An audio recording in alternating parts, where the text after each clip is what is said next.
Bonsoir et bienvenue à tous. Relations humaines, révolte, gouvernance, développement, éducation, santé, situations diverses. Bref, des faits de société de tout genre ici dans Info Brut. Des faits inédits racontés par les acteurs eux-mêmes. Des infos crues, des infos brutes. Vous faites bien de nos préférés. Pour vous, Info Brut, c'est maintenant. Bienvenue. Il y a des situations qui dépendent de nous. Par contre, il y en a d'autres qui ne le sont pas et nous tombent sur la tête d'un coup. À la limite, elles peinent à s'expliquer. C'est bien le cas de ce phénomène étrange qui survient depuis peu dans la préfecture de Mali-Yembera, précisément à Dinga, petit village de près de 3000 habitants. Des grondements pour les uns, des vibrations et tremblements ressentis pour d'autres, des trous, des puits qui abondent et de l'eau qui sort d'une terre qui fissure. Assez de choses inhabituelles qui inquiètent les habitants. Entre peur et hésitation, les villageois ne savent plus où donner de la tête. Nos reporters nous mènent au cœur de cette actualité. Situé dans la sous-préfecture de Salambandé qui compte 17 425 habitants, le district de Dengue, qui a changé de nom pour devenir Madina Afia, est un village très enclavé, perdu entre les montagnes, comme la plupart des localités de la préfecture de Mali-Yembéré. Pour y arriver, il faut plusieurs heures de marche, à travers des pistes rurales difficiles d'accès. À défaut d'un véhicule tout-terrain, la moto est l'engin idéal, enfin presque, car à certains endroits, l'on doit abandonner tout moyen de déplacement pour continuer à pied, faute de routes qui mènent aux différents sites. Jusqu'hier, la préoccupation de ce village restait l'enclavement et la pauvreté extrême qui engloutit ses habitants. Mais un phénomène étrange surprend les citoyens, une préoccupation partagée par une équipe scientifique, alertée par les ressortissants. C'est un phénomène naturel mystérieux qui sème la psychose chez les habitants de cette localité. Un bruit ressemblant à un grondement de la terre provoque déjà des fissures sur les maisons. Les occupants de ce village très enclavé, perché dans les contreforts de la préfecture de Mali-Yembéré, sont fortement ébranlés. Certains ont abandonné tout pour aller se réfugier dans les localités environnantes. Ces bruits sont ressentis jusqu'à 20 km de rayon du district. À 11 km de Dengue, nous rencontrons un déplacé qui a quitté avec sa famille.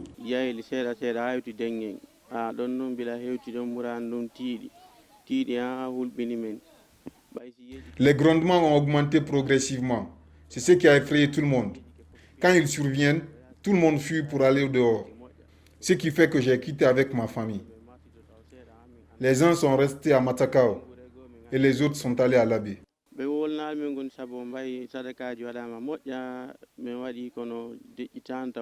2500 habitants de Dengue vivent désormais avec la peur au ventre. Les autorités locales partagent l'inquiétude de leurs citoyens.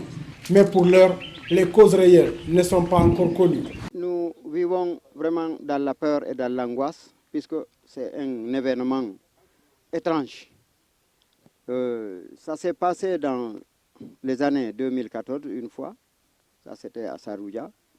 Il y a un bâtiment qui s'est fissuré. Tous les gens ont été apeurés. Il y a eu beaucoup de missions qui sont venues là.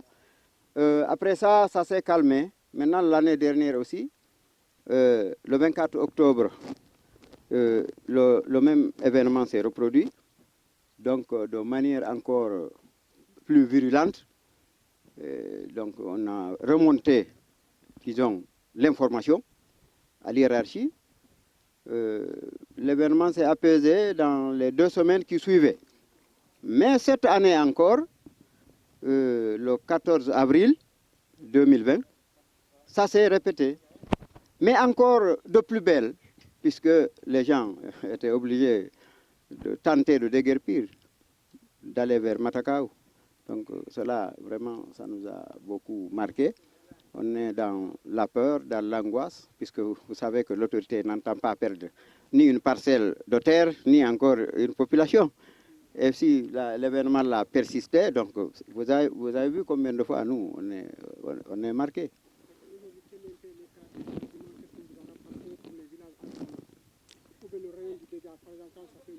Bon, on dirait que pour quelqu'un qui n'est pas spécialiste, on dirait que l'épicentre, c'est milieu du grand village qui s'appelle Dengue. Maintenant, on appelle Madina Touba. Et c'est le village qui ressent le plus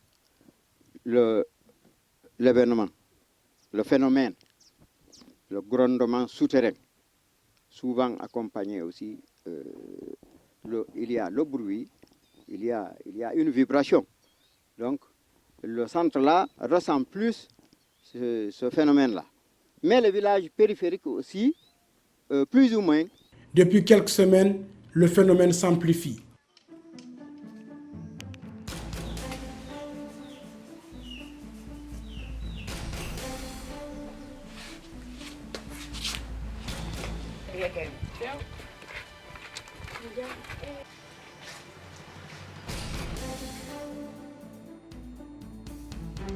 Certaines familles désertent le village. Celles qui choisissent de rester sont totalement éprouvées par ce phénomène inconnu des populations. Les interrogations à la place des solutions.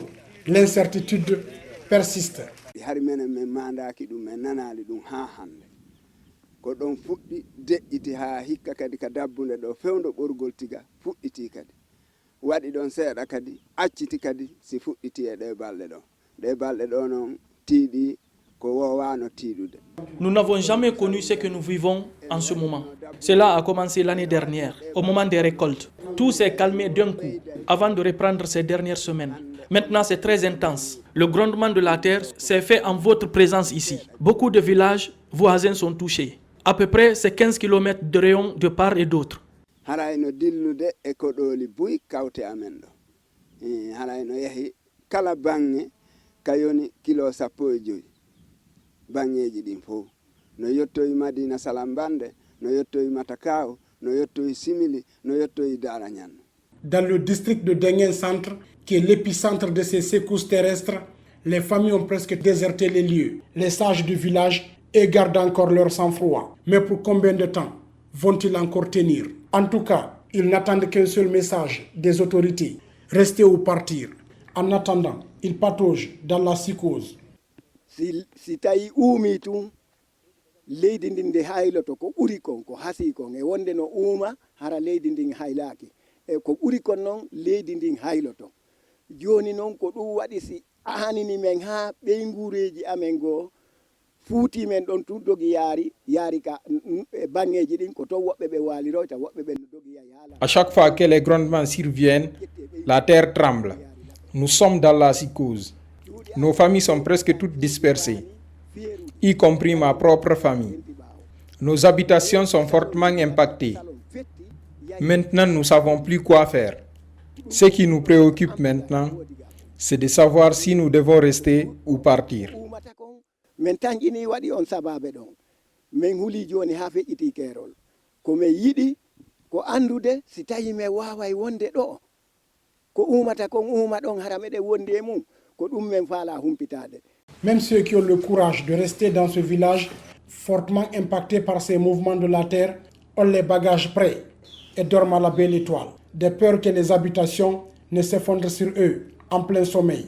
Elaz Abdoulaye, père de famille, vit seul dans la maison familiale depuis le début des grondements de la terre. Le reste de la famille est parti. Très dangereux. Buy sakike cuɗɗigoy no feeri buy no lanci kono noon joni quand même meɗen e jam ɗoy tigi lannade kono ɗoy tigi buy. Nous avons cessé de dormir. Les familles se sont dispersées. Tous les bâtiments sont impactés par les fissures.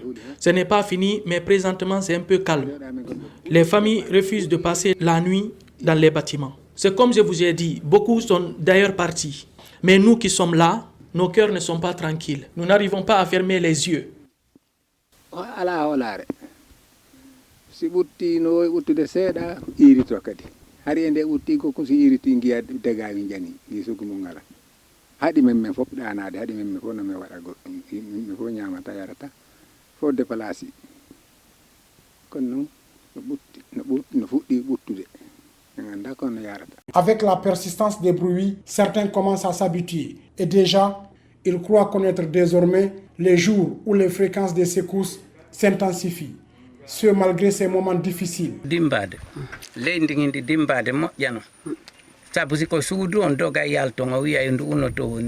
Nous ressentons considérablement les secousses.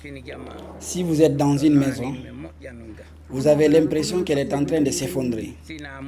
C'est cette lamentable situation que nous vivons ici. D'ailleurs, vous voyez que les habitants partent régulièrement. La fréquence de ces grondements, c'est les jeudis, les vendredis et les samedis.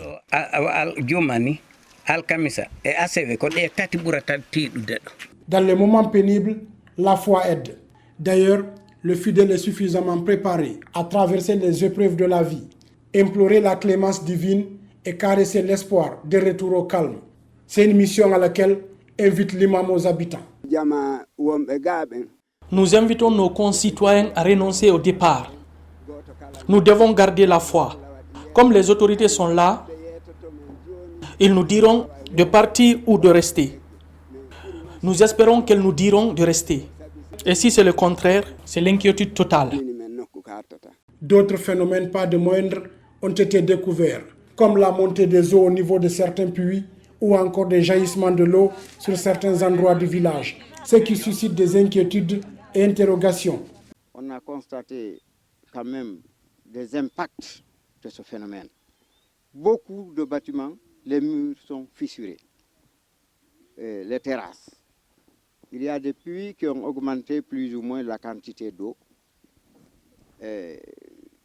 On a encore remarqué quelque part, il y a eu un jaillissement de l'eau sur des petits rives de cours d'eau, mais ce n'est pas habituel. À cette période-là de sécheresse, c'est la saison sèche, donc ce n'est pas habituel. Donc là, ça marque tout le monde aussi. Il y a aussi des puits, donc la quantité d'eau qui se trouve à l'intérieur est trouble. Ça marque certains. Donc, à part ça, il y a vraiment le grondement qui est accompagné d'un phénomène de vibration, surtout ce qui étonne les populations. Certaines personnes âgées ont rappelé que pendant leur jeune âge, des échos de pas retentissaient sur certains endroits du village, notamment autour de la rivière. Mais ce qu'ils vivent actuellement dépasse l'entendement à leurs yeux.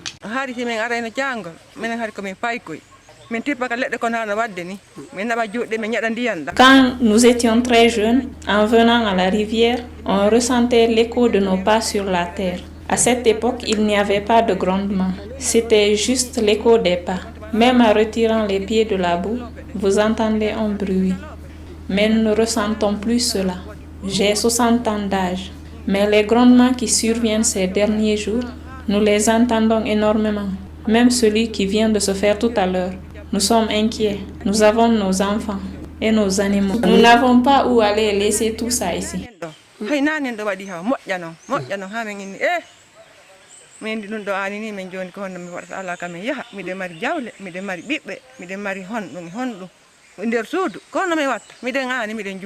Avant de trouver les causes réelles qui sont à la base de ces grondements de terre, les mythes, les légendes prennent le dessus dans ce village. D'aucuns tiennent absolument pour responsable le changement du nom du village d'Engeng devenu Madina Touba, alors que pour d'autres, c'est l'installation d'un projet agricole sur un espace hanté qui serait les causes. Quant aux géologues, ils optent pour la prudence et ne tirent pas de conclusions hâtives. Pour l'instant, questions sans réponse, interprétations multiples. Poursuivons toujours avec cette actualité. Autour de Dinga, considéré comme épicentre de ce phénomène, c'est une dizaine de villages situés à des kilomètres qui ressentent ces secousses, avec une amplitude plus faible. Averties, les populations concernées craignent de devoir quitter une terre qui a connu toute leur vie. Désormais, deux options s'offrent à elles. Rester et dormir à la belle étoile, le ciel lui ne s'effondrera certainement pas, ou plier bagages et partir. Partir, difficile à dire, retour au village. Les villages de Sarouja, Abadiada, Kaira, Sinchu, Fetore, Madina Salambande et autres dans Mali, Kinia, Daranyanu, Matakao, Simili dans Koubia sont les zones qui ressentent les secousses de la terre. Mais l'épicentre reste toujours Dengue, d'où partent tous les bruits enregistrés. Algasimouba fait partie des 650 habitants de Kinia, dernier village relevant de Koubia, qui fait frontière avec Mali et Mbere. Ils ont aussi passé des moments difficiles, au plus fort des grondements de terre, qui ont fissuré sa maison en chantier. Depuis que les bruits ont commencé à atteindre son village, les nuits restent longues pour lui et sa famille.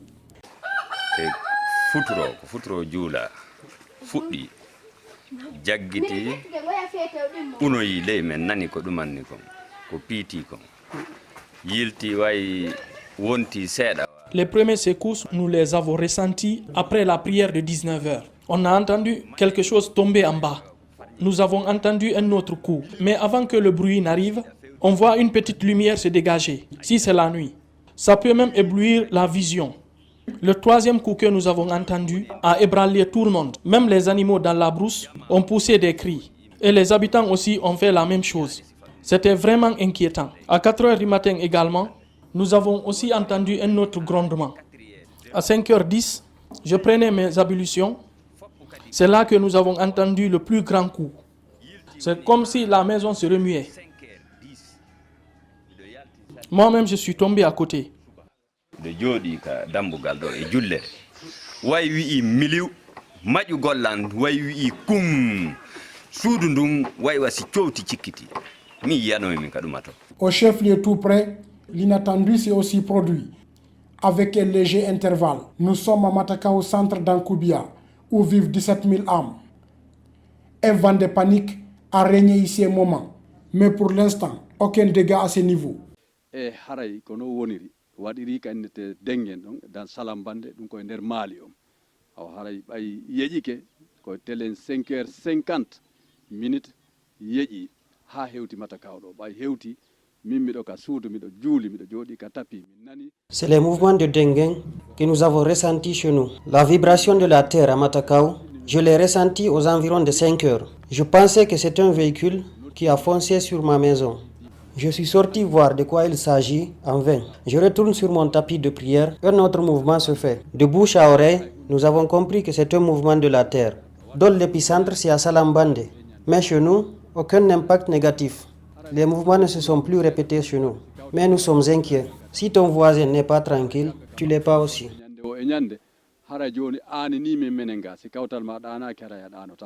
Donc hara menen kadi ko ɗum min mari ande joni meɗen anani ɓe ko gonga kono meɗen anani hoore amen ɓay ko sino kawtal ma no ɓuttini si ɓuttini. Les populations de cette commune rurale qui a ressenti également le mouvement inhabituel sont encore hantées par le passage des grondements de terre. Le premier jour où le mouvement là avait commencé, j'étais assise le matin à 6h, j'ai entendu, on dirait c'est des cailloux qui tombaient quoi. Il y avait un bruit. Je pense bien, c'est sûr que le mouvement là, c'est le mouvement qui se faisait à Dengue, c'est le même mouvement là qui se faisait ici.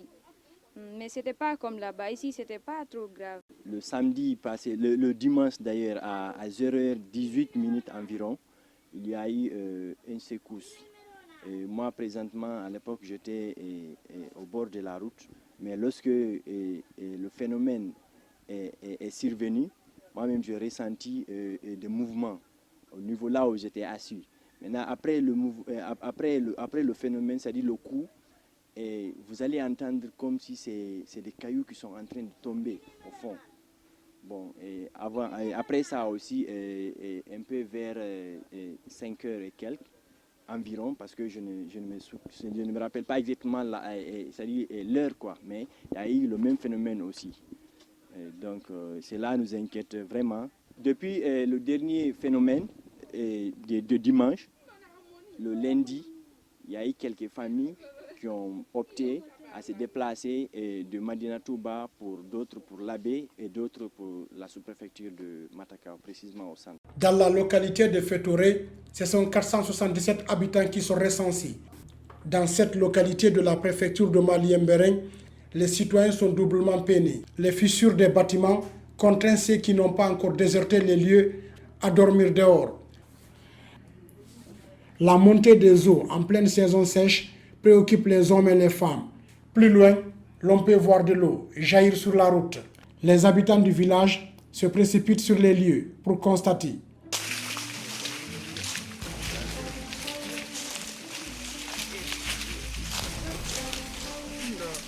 À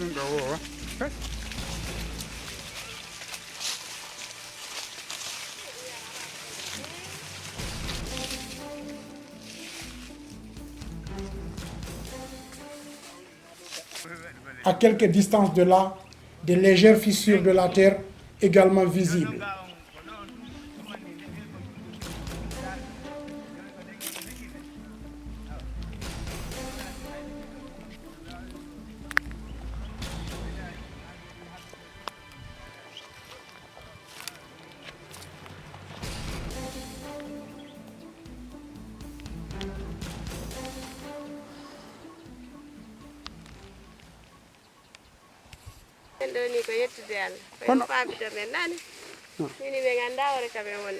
Le plus souvent, quelque chose d'inhabituel est source d'inquiétude.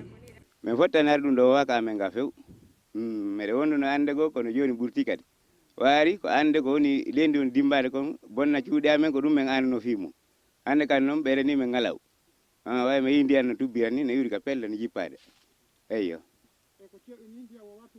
few wowa few hari boyli ɗi amen ɗi hari wowa wadde ndiyam fewndo ɗo fewndo boyli kadi fof no hewti tew fewndo fop musidɗo alame wonɓe ɗo ɓe ala ɗo fop no anani men ande wotere ma pan ko lendi on unude ko Ce qui se passe est inhabituel chez nous. Avant, on s'inquiétait pour le grondement de terre. Nous sommes encore impressionnés ce matin avec ces jaillissements de l'eau qui entourent notre village. C'est du jamais vu en saison sèche. Même les puits sont remplis aujourd'hui. Tout le monde est inquiet pour nous. Aidez-nous s'il vous plaît. Les mouvements retentissent beaucoup les vendredis, dans l'après-midi, ou bien au-delà de 22 h, parfois à 4 h du matin. Si on a donc kadi no fuɗɗade ɗo 22 h e wonde kadi e 4 h e 0 h kadi no memino moƴƴa kono har noon continue ɗo moƴƴa noon wasi uttike ɗo joni no nanay to kaƴe en ko guɗugodannoto kon ha deƴƴana hoore mum minen fewndo ɗo ni ɓurini lewru mbeɗa wondi e nde mappunde ɗo leydi ko woni dillude kon ko leydi woni dillude kon si dilli ɗo goɗɗo fof ka waali ɗo memminota sikka waaliɓe ka nder kuɓe jeeɗo sikka o yana e joni sikka kuɓe jeeɗo yana e hoore makko et joni noon meɗen mappode hoore amen goto fof e ɓeygude mum no waɗade ka yaata. Nous sommes complètement perturbés depuis plus d'1 mois.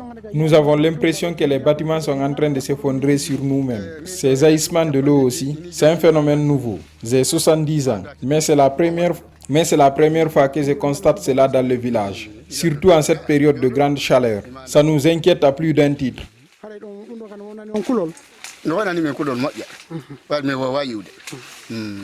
Après Fétoré, direction Sinthiou, qui compte 436 habitants. Assise avec ses enfants, Maïmouna Bella Sidibé, habitante de Sinthiou, totalement désemparée, a eu toute sa maison en banco fissurée. Elle dort avec sa famille à la Belle Étoile.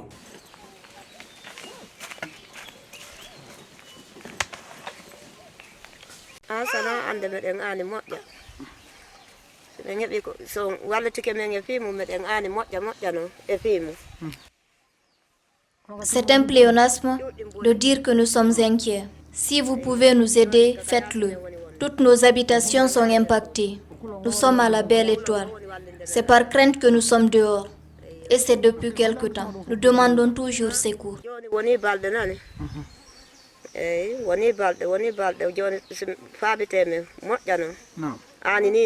À bord des larmes, Mariama Bente Kanté, 67 ans, parle des conséquences de ce phénomène venu perturber sa vie.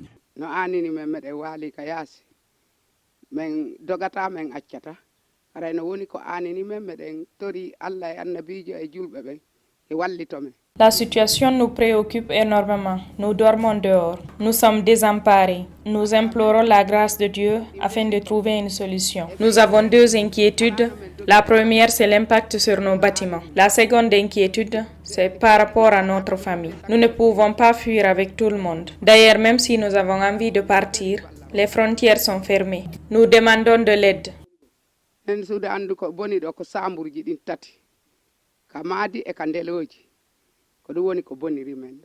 Dans les différentes familles de Sinthiou, toutes les habitations ont été impactées, cause de la désertion de certains d'ailleurs.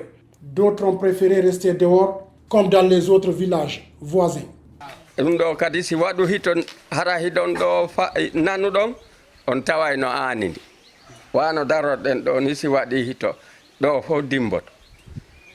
menen woni ɗo joni takko jonte ɗiɗi men ala e walade sena ka bedda ɗo.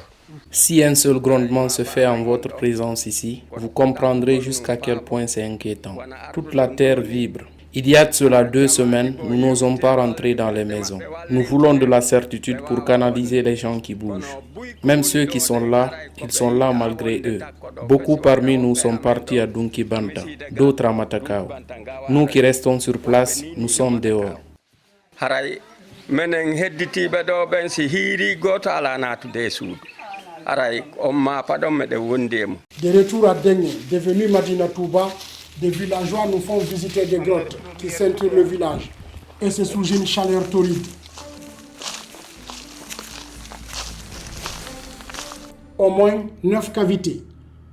Des ressortissants qui ont attiré l'attention des autorités sur le phénomène qui sévit ont confié que la première mission des géologues dépêchés par le gouvernorat de l'Abbé sur le terrain aurait soutenu que les causes pourraient être liées du fait que le village est bâti sur des grottes, mais des informations qui restent à confirmer auprès des spécialistes. Mission arano yahuno ben do be wadi yewtereji ko be yewtitata jama on ton selon karay kambe ko be holluno jama on ko pammeji.